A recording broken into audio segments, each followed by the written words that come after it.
It's delightful to be here, and especially this wonderful building. I'd like to talk a little bit about architecture and community tonight, since for some of us that's the whole reason we practice architecture, is architecture's ability to lend to the creation of community. But first of all, I wanted to kind of give you an update on the new main library. See, wherever I go, people say, "How is the library going?" And I say, "We're pouring the 5th floor." And they say, you mean it's under construction?" Which is pretty phenomenal. But before I give you the update, I just wanted to go through 3 or 4 myths that drive me crazy, because I hear them just over and over and over again in letters to the editor or whatever. I would like to give you my quick take. I know most of you are way ahead of me. But you hear so often that libraries are no longer relevant, especially recently with e-books now taking off and the iPad doing so well and all that. And I say, well, my answer to that is, well, tell me what are the 2 highest tech cities you can think of, at least on the West Coast? Seattle, San Jose. They both recently built brand new libraries, central libraries. And they, of course, pondered this question in depth. One of the heads of Google once was asked this question. He said, well, it'll be about 300 years before computers can do what your average librarian can do. So it's important to understand it's not either or in today's modern library. It's both and. Digital knowledge, digital usage is very, very much a part of our new main library, as well as old-fashioned books. The other thing that really burns me is this: everybody's got a computer. Why in the hell would you need a library to go to a computer? This is like 2 weeks ago. All those people see those people sitting on the left? They are waiting in line to get to one of those computers. You can support your branch, but not the central. Well, that's a branch, and that's the central. That's the way our system works here. That's the way it's managed. That's the way it's set up. That's the way the economies work. Without a strong central, there are no branches. This is pretty irrelevant at this point, but the millions spent on redevelopment could have been spent outside of downtown. I think one of the, and I'm not a big fan of the collective intelligence of our political structure, but one of the things that was done correctly is locate the building downtown in the redevelopment district. And why is that? Legally, redevelopment money can only be used in the redevelopment zone. So all these millions that are collected downtown can only be spent downtown. You can either spend them on parks, roads, that I will appreciate as a downtown resident, but you won't. Or you can spend it on a main library that is in fact a regional resource. And while they only gave us 100 million, they should have given us 150, and I would have had gold-plated toilets and some other nice things in the library. Nevertheless, without that money, this would have been impossible, and it is the perfect way to share that money with the greater region. In fact, probably the only way. Getting to the architecture itself, I wanted to clear this up front. The dome is not glass. The dome, in fact, is a shade structure, a lattice work. It's the equivalent of this lattice work outside, this trellis, but it's just in the shape of a dome and does the same thing that this trellis out here does, protects and shades people using the building. Project is over budget.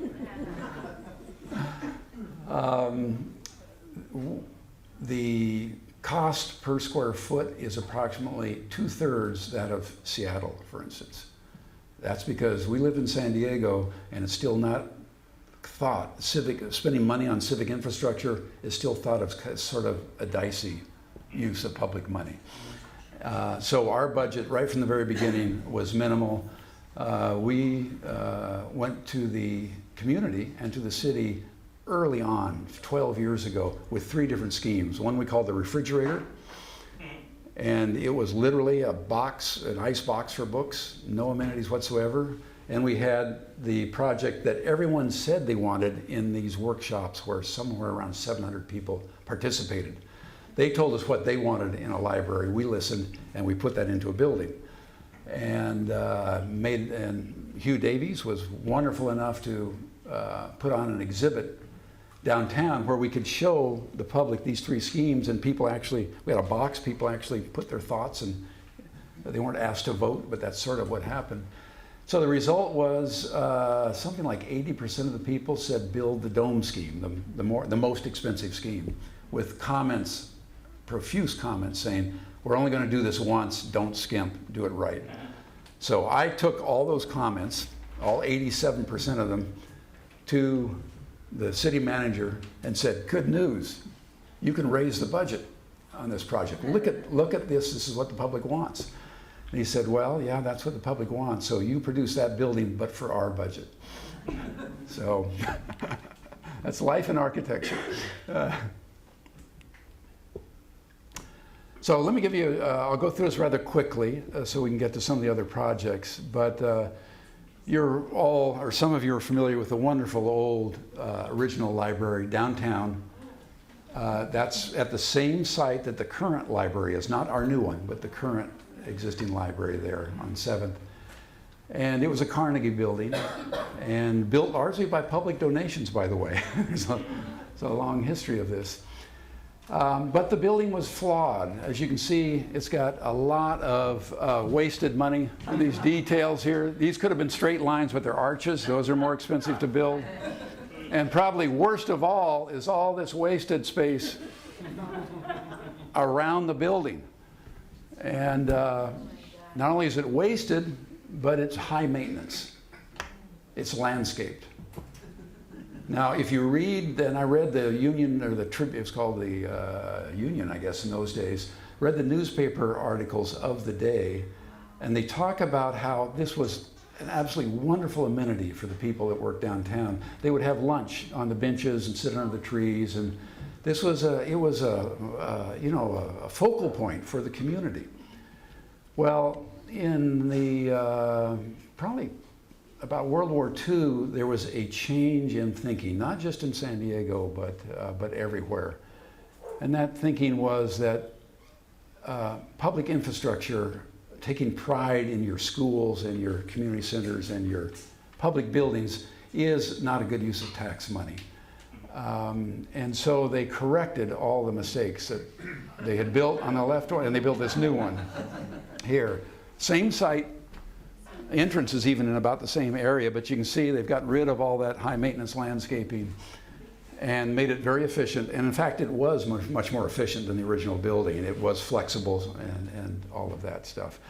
But I don't think it ever inspired any poetry. And I got to believe that first one did. So in 1973, after a long series of studies starting in the late 60s, the city council finally said, let's go ahead and build ourselves a new library. And I don't know what you were doing in 1973, but the city decided that they weren't quite sure it was a good idea without proper study, and that maybe they would be wasting public money unless they thoroughly investigated whether or not we needed a new main library, even though the population of the city had tripled or something by that time. So they funded, at your expense, 46 additional studies over the year to 1996, when we were finally hired. And we then designed the building for 4 different sites. So I have 4 of those red books after that. And then finally, this was the exhibit I was talking about, the workshops where people really told us what they wanted. We finally did get started. And this is now from the community. A lot of really wonderful, thoughtful directives to the architectural team. They didn't want it to be a background building. They wanted it to be a beacon of knowledge. These are their words. Lively public spaces. They said, really the only good public space we have downtown is a shopping center. Horton Plaza has some nice, usable, quasi-public spaces, but it's still private. And then the most radical idea this is something that no architect in their own mind would propose, and that is that the top level of this 9-story building would be given over to public amenities, not the librarians and the admin. And what the people said was, you know, the nicest spaces are at the top of the building. That's where the great views are. And those are owned by very wealthy people who can rent the penthouse at the top of the high-rise or afford to go to the high-end restaurant. And this is our building. This is a democratic penthouse, in other words. So we said, fabulous idea. And then we could go to the city manager and say, boy, we're sorry, the stairways have to be much wider. We need another elevator. We need, you know, all these kinds of code costs that go along with this concept were not our fault. They were at the request of the public. And so we have, in fact, been able to implement this. And the cost, yes, it did cost more, but it wasn't outrageous. And I think the top floors will be the spaces that you really enjoy using the most. Look to the future, but respect the past, appropriate for this group. And they said, you know, this is a brand new library. Make it a library of our time, a modern building. We don't want a faux historic style. But we don't want it to be dropped out of a spaceship like much modern architecture. We want it to be linked to our past somehow. We want it part of a continuum of our history. And so we said, well, what do you mean by that? And they said, well, you'll learn from Balboa Park. And so the dome, for instance, was inspired by the Botanical Garden building here with the lath and the way light passes through there and creates those wonderful shadows and things. The dome also, of course, is part of the heritage of not only the Balboa Park, but of kind of Western civilization's idea of public buildings. So finally, after those other 3 studies, we were given a site here. Here's the gas lamp area. There's the freeway S-curve, Balboa Park up on top, the ballpark right here. And you know, there's also this idea, which I'm sure you're familiar with, of linking the park and the bay. And for decades, San Diegans have been trying to do that. And while this is a little circuitous, it nevertheless is an implementation of that important idea. And that is this Bay Park link down 12th Avenue. There's the high school right here in College. And so it comes here and then turns. And so I supported this location strongly because this is just too long a linkage. You need some kind of public activity to happen along there. And the library is a perfect kind of focal point or node to help shorten that distance, psychologically and culturally. This will be the main entrance. You're looking at a study model from the trolley street there, from 12th Avenue. Main entrance is on this side is there. And there's an arcade that runs the entire length of 12th Avenue, again inspired by Balboa Park, although rendered in a much more contemporary way. And you'll look through these kind of book-shaped pieces of glass into the library itself. And the idea is to try and take 12th Avenue and amplify it, help amplify it up to the idea of a civic boulevard. There need to be other buildings that do arcades and things also. An arcade is a perfect Mediterranean feature for a building in our climate. And ways that we linked to Balboa Park was not to try and mimic necessarily the detailing in the older Panama Exposition buildings, but to try and get more at the fundamentals of how shade and light worked on Good Hughes buildings, for instance, and how it was organized. And the Beaux-Arts idea of organization was very, very simple, in contrast to most libraries and museums by contemporary architects. And we wanted to do something just that dumb and simple, just 2 axes that run through the building. And this is an aerial view looking down on the library, so that you're never challenged. The architect is never challenging you to find and access information, that you're aiding people accessing information. Three-dimensionally, there is a paradox in library design that is endlessly fascinating to me. That is that, in one sense, the library wants to be like some wonderful old bookstore or, you know, an English study, a crazy place with an old soft chair and you can drink coffee and spill it on the carpet and curl up with a book that you can't reach because the book stacks go all the way to the ceiling from the walls. And a wonderfully idiosyncratic human kind of space. That's what most people I know would want a library to be. But from the staff standpoint, from the librarian standpoint, that is a nightmare. both operational and from simply a staffing standpoint. So this is the perfect library for the librarian, a supermarket. Everything is evenly lit. Everything is infinitely flexible. It's orderly. You can find exactly what you need and get out in a very short amount of time. So as an architect, the challenge is, well, how do you reconcile this paradox? It really needs to do both at once. And our strategy was very simple, and that was simply to have the bottom floor, the ground floor here, and the very top floor I talked about, the democratic penthouse, those be the idiosyncratic spaces like this. And the meat of this sandwich, the middle part, is the supermarket. It is very simple. That's also the way we kept the building in budget, by the way, because there's more meat in the sandwich than there is bread on the two ends, where it's more expensive. And this is our way of trying to reconcile this idea of efficiency versus a more humane environment. And here's a cutaway section. This is as if you took the library and cut it here and took this part away like it's a big cake, and you're looking inside and you're seeing the lobby right here, the courtyard, the auditorium.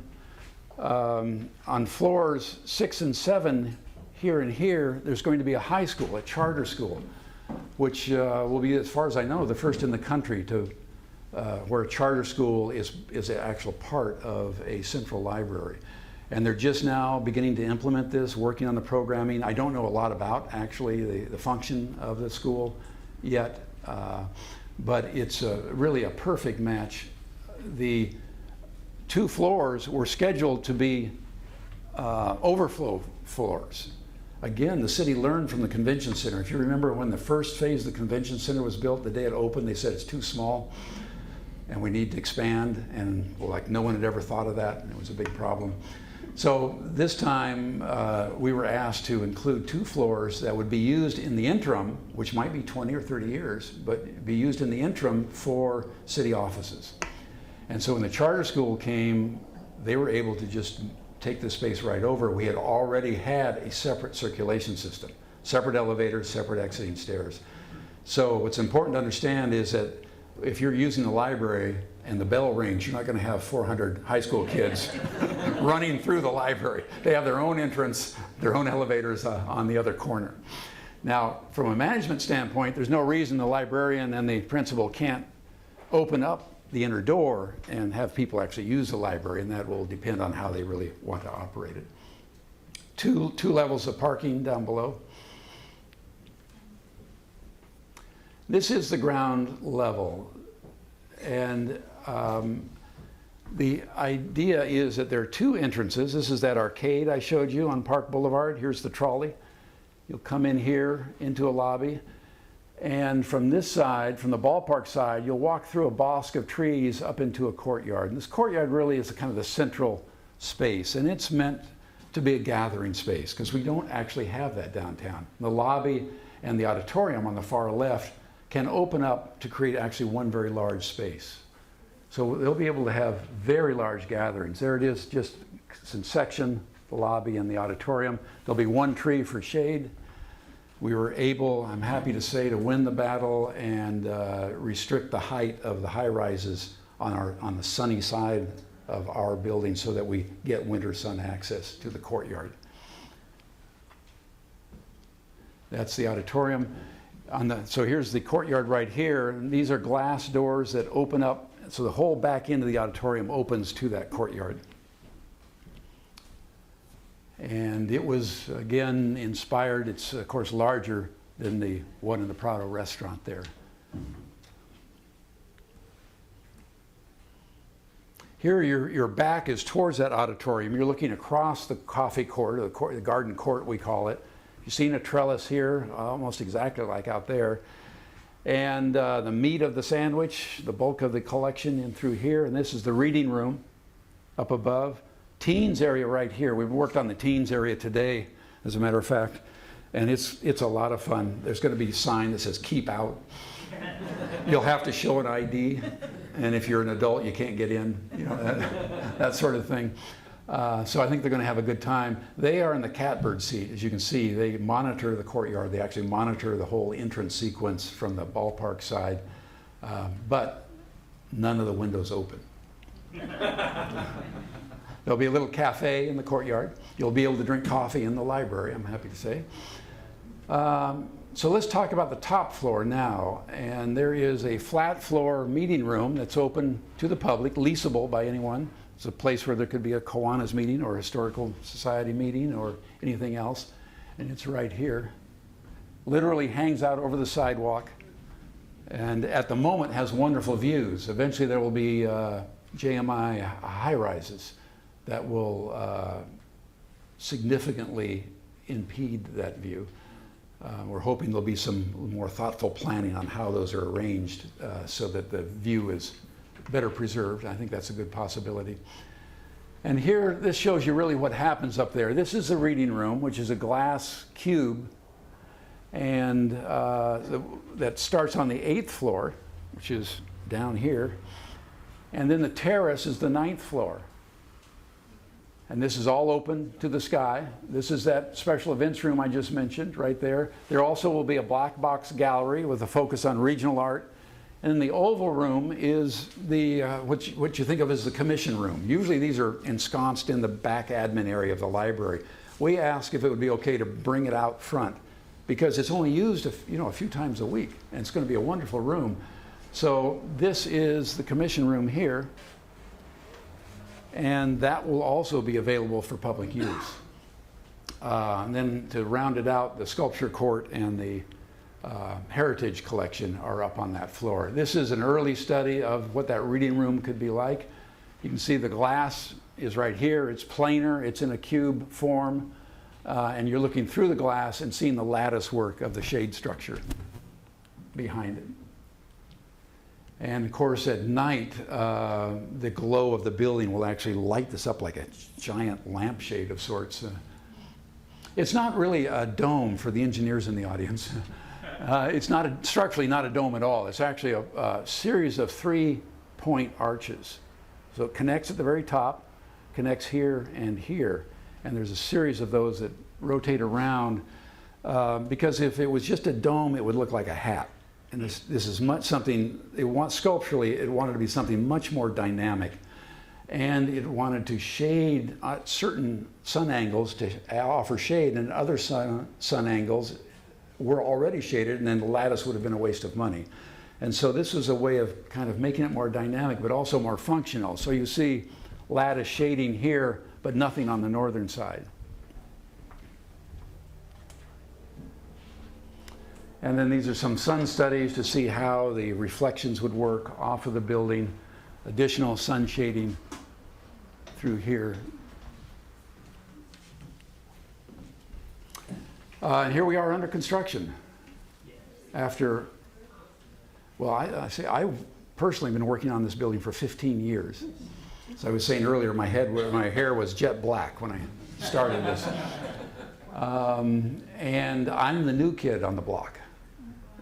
I and my partner, Tucker Sadler, are the new people on the block. People have been working to get this building built since the 60s. Literally generations of San Diegans. So, you can see the form for the arch in the lobby. Right here, this is actually built now. And I had to show you this. It's just so much fun. You think building an arch is a simple thing, but this is the scaffolding necessary to create the forms to pour the arch. I thought it was just beautiful, but it didn't work to leave it in. But And here from the courtyard, this is kind of the same view that that watercolor view was that I showed you. The teens are right here. The cafe will go right here. This is the lobby beyond. These are 27-foot high glass doors that bifold away. So this whole thing opens to leverage our benign climate. You know, what a radical idea, a building that leverages our benign climate to use what we've got to expand space and to allow a bigger gathering to take place than could happen within the building itself. So the construction is in 2 phases, and we will finish the first phase in about a year. The second phase is that courtyard and the auditorium and the interior furnishings. And that is still not funded. They have, in order to keep our construction schedule moving seamlessly, that needs to be funded within the next 2 months, I think it is. So if you know anyone interested, it's getting to the time we need to do something. I wanted to now show you a couple of other projects. This, of course, is near and dear to my heart. This is only a block away from the library, just by coincidence, actually. But this is a 42-foot wide by 100-foot deep site in East Village, and this is where we're moving our offices and our home in 3 weeks. And to sort of show you how the process works, these are some of the first sketches. And I was interested in this because it's a pretty rough neighborhood. Interested in this idea of a cloak out of something very strong, in this case, concrete block. And the cloak would sort of open, not like a flasher, but something more seductive, would open like this to reveal something really more wonderful inside. And so that's one of the early sketches of how that same concept could work in the building. And then finally the final computer renderings showing it from the street. Now, it's very important to start a construction project on the right foot. And when I lived in South America, I was impressed that in Peru, they bury a llama fetus in the foundations. And if you bury the llama fetus in the foundations, that does 2 things. It protects the construction workers from injury, and it also means the building will be successful. And so we had a ceremony, and I looked, we actually did find a llama fetus on the internet. But my wife said, no, sorry, that's not going to happen. And since she is the contractor on this project, it's very important that she's happy. So we photographed the llama fetus, and Xeroxed it, and made a little unit. So here we are at the ceremony, and everybody at the opening party lined up, and we passed the llama fetus. Plus, people brought other good luck charms and things from other cultures. So we had this whole bundle of things that were going to make this building wonderful. And then passed it on down, and then finally buried it in the foundation there. And then started construction. And here's Kathleen, our architect contractor, and Greg Yater, guy who worked for me for years, wonderful architect, is the project superintendent. And the first thing we did was bash a hole in the building next to us accidentally with a crane.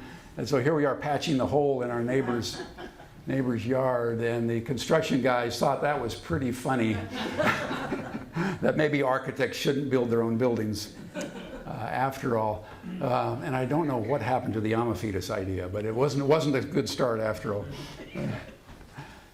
Here, this is just actually last week, showing how the building fits into the. I'm very concerned about context, and that a new building should fit in with the existing buildings on the street. The building consists of ground floor parking, 2 floors of our offices here and here, although we'll have one small little rental, 800 square foot rental, and then 2 residential units that are townhouses. So these are bedrooms, this is living, dining, kitchen.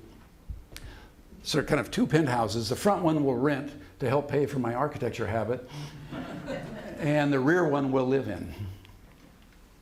So Here you see the entire building. It's built around 2 courtyards, one here and one here. You'll drive in your car through this courtyard that will look like a pedestrian courtyard, but it's really auto access. The rental unit here, our house in the back, and the offices. We're doing everything we can, as we always have, to try and make a sustainable building. We understand pretty well the solar and the heating and lighting. We'll have no incandescent bulbs. About 80% of our lights are, 75% of our lights are LED. The technology is finally here, and we can get nice warm colors now. Like a year ago we couldn't. The rest are fluorescent, high efficiency fluorescent bulbs, but no regular light bulbs in the building. Those days are gone. And we'll cover the building with solar cells, which will power our electric cars. And the frontier, in my mind, is water usage, is water reclamation. So we had 2 ideas. One is to take what little rain we get and take it off the roof to only 2 points, so the roof comes inward, so we can capture that water. We store it in a tank here. The second thing that seemed intelligent was to take gray water, meaning water from the shower or from a lavatory and from the laundry especially, and use that to do other things that you need to have done, like flush toilets, for instance. And I'd just been reading in the newspaper how everybody from the mayor on down is supporting water conservation. Turns out what I wanted to do is illegal. You cannot use gray water to flush your toilet because it's unsanitary. It might be unsanitary. The gray water, evidently, not the toilet. So it's sort of like we're in the dark ages still of water conservation, and it's just these crazy rules that don't make any sense. All I can use the gray water for is watering the plants, but I only have about 5 plants because we're in an urban situation. So we're trying to sort through that, but it's actually been quite discouraging. We were able to save one historic item, though. That was this orange tree that was on the site. It was a wonderful old tree, and here in the new building you can see it poking out the window. And so we have 2 courtyards, a light court and the orange court, meaning the orange tree court, which also gets light and ventilation into the building. This is an idea that I stole from the architect Kathy McCormick. And she, in her house, did this wonderful stairway that is just literally folded perf metal. That's all it is. There's one structural component right here that holds this stair up, and it's 8 feet on either side of just no structure, just the perf metal folded. And when I saw it in her house, I thought it was the most beautiful thing I had ever seen. By the way, she's an architect you should have a lecture. I think she's probably the best single architect in San Diego. And so we took this to the building department. She didn't have to because it was a small house. And they said, that's never going to stand up. You have to hire an engineer. And so we hired an engineer, and we had these braces here. There were 3 of them. And so we just built it as a test because I didn't know whether it would stand up either. So as a test, we just put in the single brace and left off the other 2. So we only had 1/3 of the required structure. And so far, we've had 4 people walk up at the same time. We're looking for volunteers so we can get maybe 20 people on it and give it a real test. I'm not sure whether we're going to need the other structure or not, but it's looking like we may not. This is studies of the interior of our house, which will be an inside-outside situation. And this is this penthouse, the rental unit, which also inside-outside, which will have a beautiful view of the Bay Bridge there from the deck area. Let me now focus a little more about this idea of public space and creating community. And this is the Children's Museum downtown. I don't want to show you the building, but what I want to do is show you the street. Spurlock Poirier designed this wonderful park across the street. This is Island Avenue. It goes right through here. And it turns. It doesn't dead end. It actually turns and goes back up to Market Street. And when we first looked at the site, we thought, fantastic. This is a real opportunity to leverage the street as an amenity for public use. And I actually am categorically opposed to closing streets. I like to modify streets. And so at certain times then we can utilize this street here for public functions. So this view and this one are taken from almost exactly the same spot. So here's our building, and that's the street, the same street. So it becomes really, the building is subservient to the idea of the public space, and the building becomes a mechanism or a platform to use the street. So this balcony becomes a loge, and these balconies and these terraces here are also raised up. They're like bleachers for utilizing this thing. And with just a couple of simple barricades in the evening when the street's not used anyway, this becomes just an absolutely wonderful public space downtown.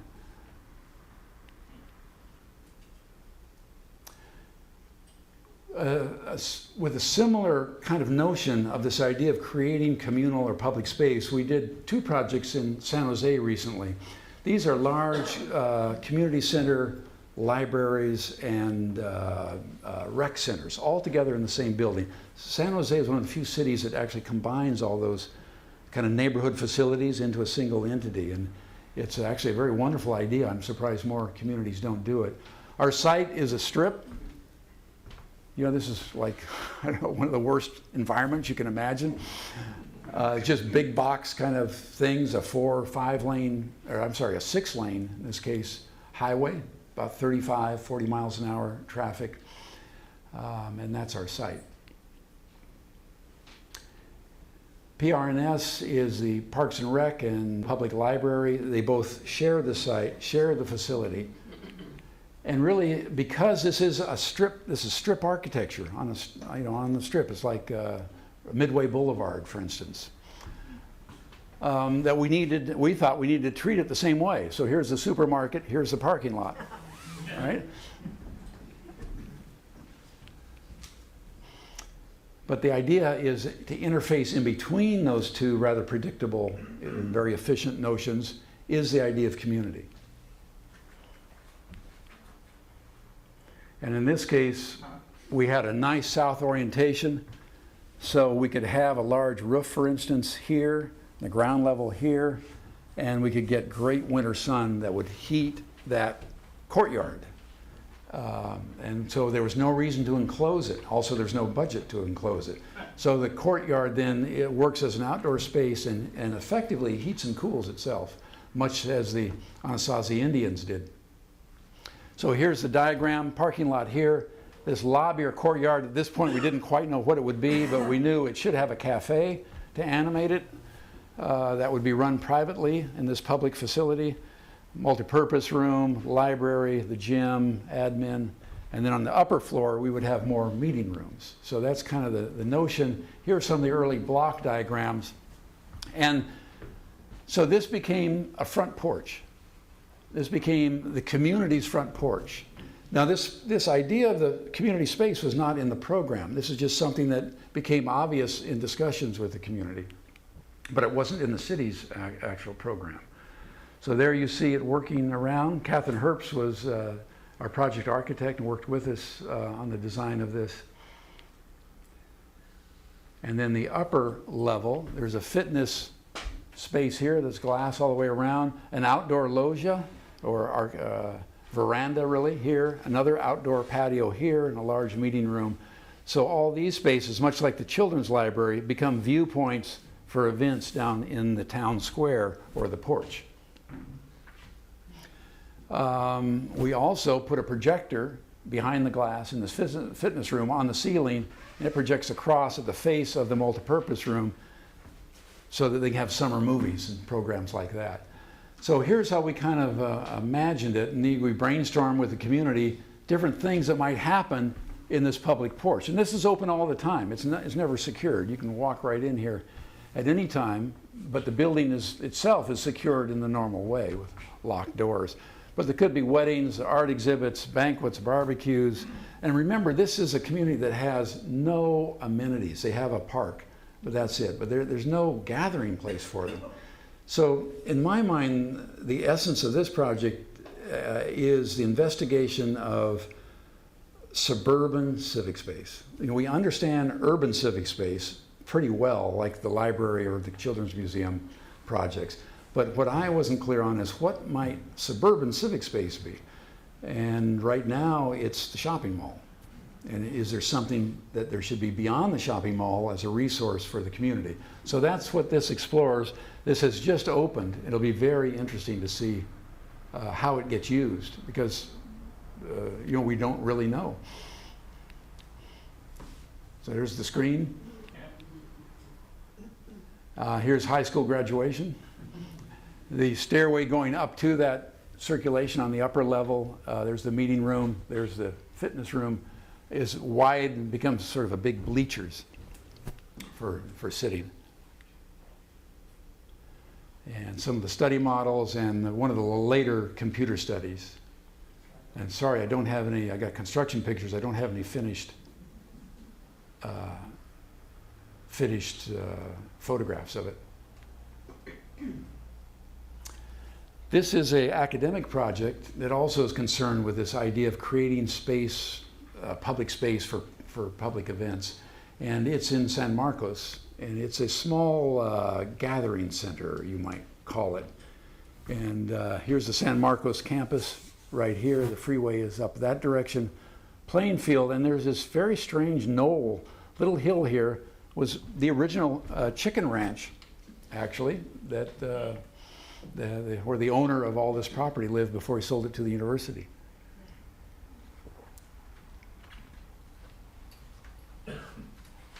So it consists of a series of meeting rooms, and originally the university thought it should just be one building.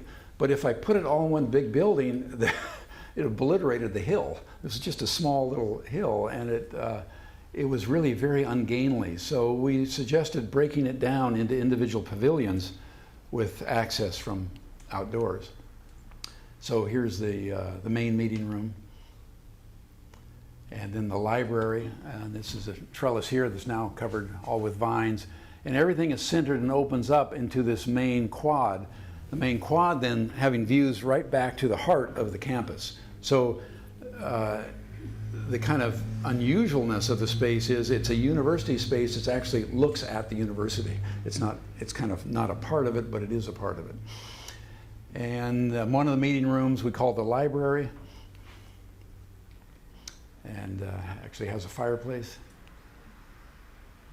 And then the tower room, and the donor, the McMahons, who donated the money for this, Mrs. McMahon really loved Europe and loved her travels there, and asked, couldn't one of the meeting rooms be a tower? And she was, of course, I said, fantastic idea. I should have thought of that myself.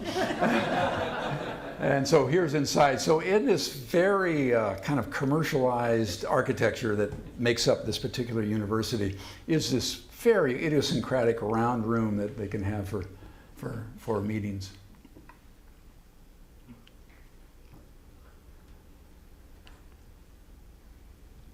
I'd like to close by just showing you two residences. One of the kind of downsides of doing civic work is that we don't get asked to do residential work as much anymore, and I really do enjoy that. For 20 years, 15 years, we only did houses, and they are a lot of fun. This is a Vivrette house in Laguna Beach, which was finished about 1.5 years ago. And it looks out over the ocean on one of those streets about halfway up the hill, and a tight site, so we make a entrance at this point right here into a little garden and patio, and then into the main living room, which they really wanted to be rendered as a great room. Mr. Vivrette is very much into cooking. He's an absolutely wonderful cook. So the kitchen really wanted to be at the center of the house. So that's here, but only the kids have all gone, grown and gone.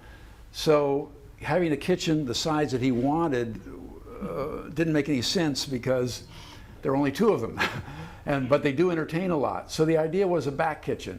Remember the butler's pantry that probably this house had?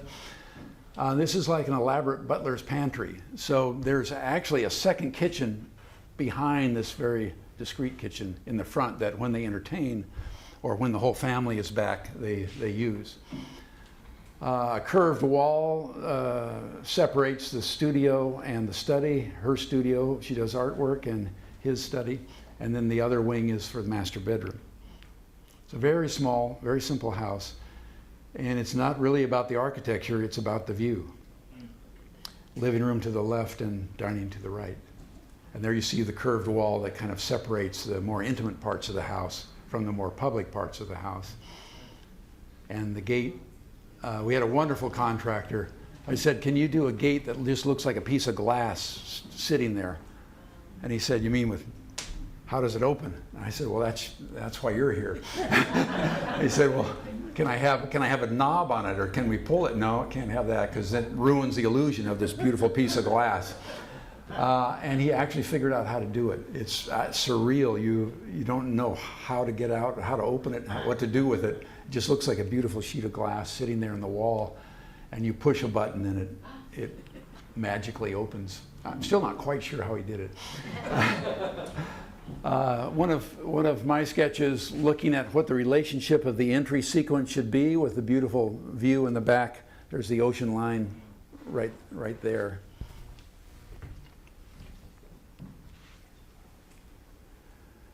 And so here is his kitchen,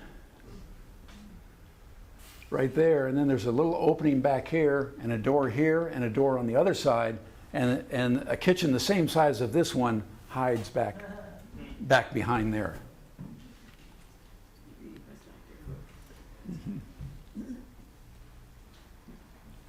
Fireplace built into the wall. And here, because of the slope, we could put the solar collectors on the grade down below, because the house is so small we couldn't get enough good roof space actually for the collectors. And the kind of study models we like to do to investigate the project at the beginning. Last project I want to show you is closer to home. This is Shaw Lopez. Oops, the Z is gone, but Shaw Lopez Park. And this is for Joyce Cutler Shaw and her husband Jerry. And it is a series of developments. We did the first two houses. It's actually a 26-lot subdivision. And we did two houses quite some time ago, which were both sold. This is one of those houses. And those two houses are right here. And this is their road. And they bought this, Jerry bought this property, I don't know what, 30, 40 years ago, and there was nothing around it. And now these very large tract developments have encroached on the canyon, but luckily they can't get between them and the canyon. They're just on the hillside above. So the views are preserved down here to the bottom of the canyon. This really beautiful, beautiful place. A lot of wildlife still exists there. So these are all lots all the way around here. And we developed a series of design guidelines to help other architects that might design homes here. But the idea of the design guidelines was that they're not stylistic guidelines. They don't tell the architect what style or what shape or how to design his building or her building, but they do control open space rather rigidly. And so if you're on this side, you can build very close, almost in an urban way. This is almost an urban wall of line because there's nothing that needs to see through us. These people see over us. But on this side, it's very, very different. And so all the houses on this side have to be very skinny. And you have a designated area that you can landscape any way you'd like. You can put the kids' swings out there or a fish pond or whatever you like, but that's controlled. And it's in the shadow of the building. And everything between the buildings, though, even though you own that land, has to stay natural, has to stay rural. And so the sense of the building, of this thing, when it gets finished, is that there's a lot of open natural space between buildings that you wouldn't normally have. And this saves a lot of memory if you jog your way down the street. But this shows you the urban side, not the rural side. And the idea is to have this contrast. So this is a continuous wall with garages in it. with these houses then actually some distance apart, lots of breathing space in between them.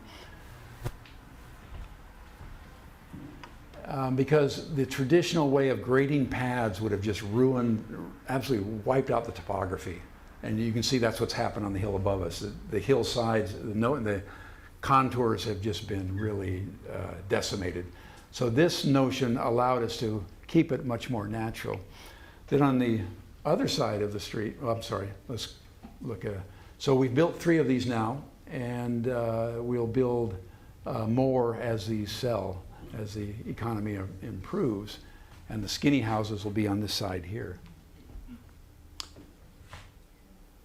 And so these are the skinny ones. So you'll be able to, for instance, in these areas right here, you can do anything you'd like, but from here over to the next house, or from here over to the next house, that stays natural and rural. So the natural canyon actually comes up and kisses the street in all these spots. And the views from these houses are between those houses. So we hope the next ones we build will be some of the skinny ones.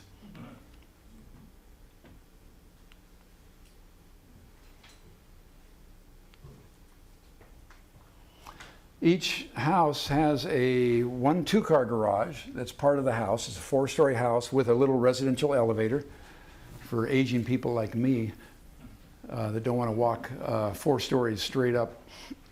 And then there's a entry court with a wonderful gate that Joyce designed, and then a granny flat next to it that can be used as a studio. So it's a standalone little flat. It can be used as a studio or a guest room or for your kids when they come to visit.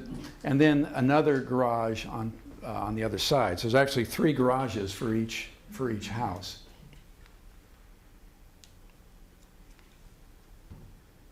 And then inside, so it opens to the view to the canyon that we saw. You'll be looking over, in this point, over the skinny houses above. We were able to get some nice craftsmen. Just the cabinet maker came up with this idea for the handles for the cabinets, for instance. I'd never seen anyone do that before. It's a wonderful way of kind of modifying the wood to make a handle. Now you're looking out the backyard and the kitchen, and just some of the detailing as straightforward as we could make it. And here's the view. So this is the gateway. Each courtyard has a single tree. This is one courtyard. This is actually a different one. But you come through this gate right here into the small court. And then just out of the picture, the next house starts.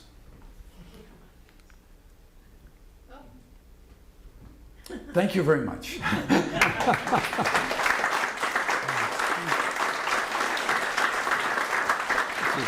Good. I was wondering, over your long career, have you designed any houses for La Jolla? In La Jolla? Yes. And where are they? In La Jolla proper? No, the closest I've come is La Jolla Shores, the Oxley House in La Jolla Shores, which is one of my favorites. We did that house on 4 sheets of drawings. My architecture instructor, I worked on that school. Yeah, the schools would use it for a teaching tool. But even today, I don't think we could do that and get through the building department. But Mrs. Oxley was a wonderful client. Her previous architect was Richard Neutra. So I looked like I was really easy to work with afterwards. There's a question back there. Yes. About the library. Yes. I may have missed where you said the computer room was going, where the computers are going to be located. Because one of the problems I have with Pacific Beach Library, the computers are all facing the windows. So while you're looking at it, you get this big. You get the glare. And I don't even go there. That doesn't sound very smart. So we have computers woven throughout the entire library. There is a computer instruction classroom that's full of computers and meant for teaching, and it's all levels. So I think I'll be there for one guy. And then for instance, that atrium that I showed you, there are computers that ring the edges of the atrium all the way around. So you're looking you're looking into the internal atrium space from the computer, so there's no glare in the screens at all. And for security reasons, the librarians like the screens facing out to the circulation method. So when you or anyone else walks down the path to go wherever you're going, you're seeing the people at the side working on the computer. There are, gosh, I forget the number now, but there are 400 computers. I mean, there's lots of computers. So it'd be a very important amenity.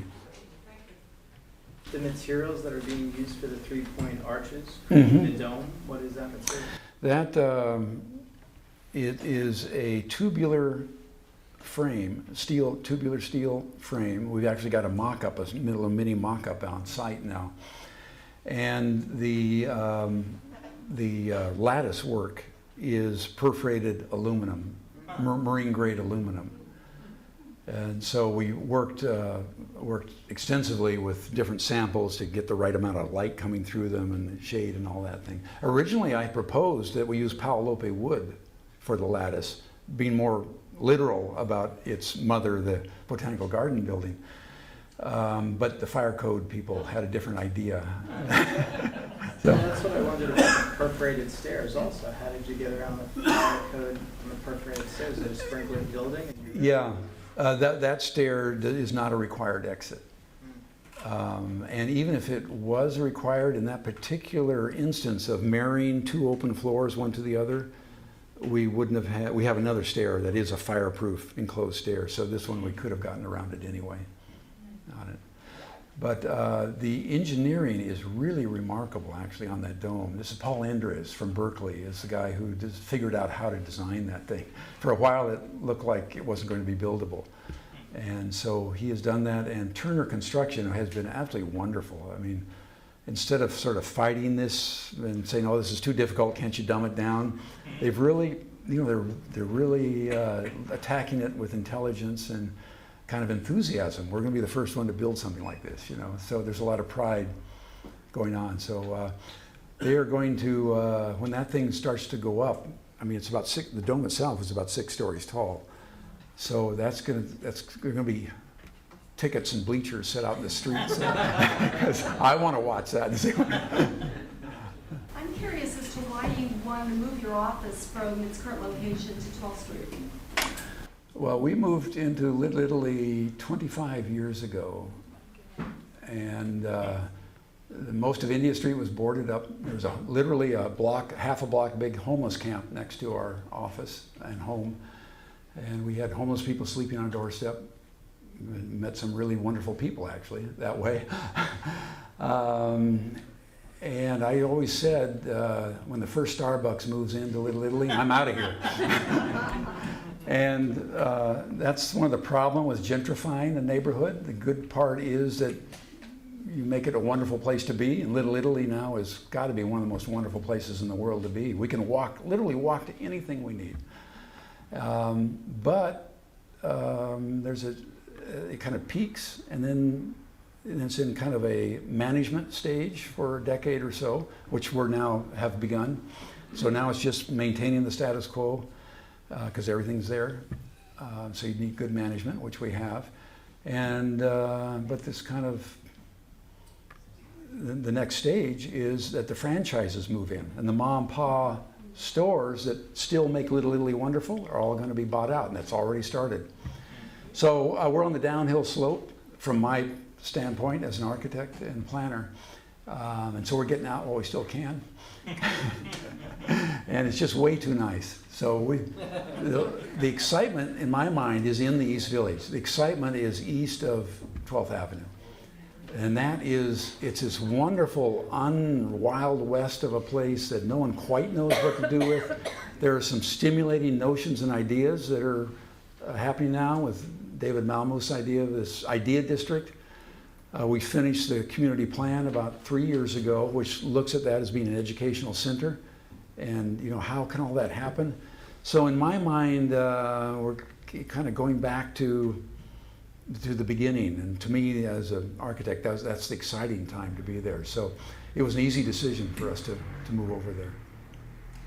So you like to be the pioneer. He always has been. Thank you so much.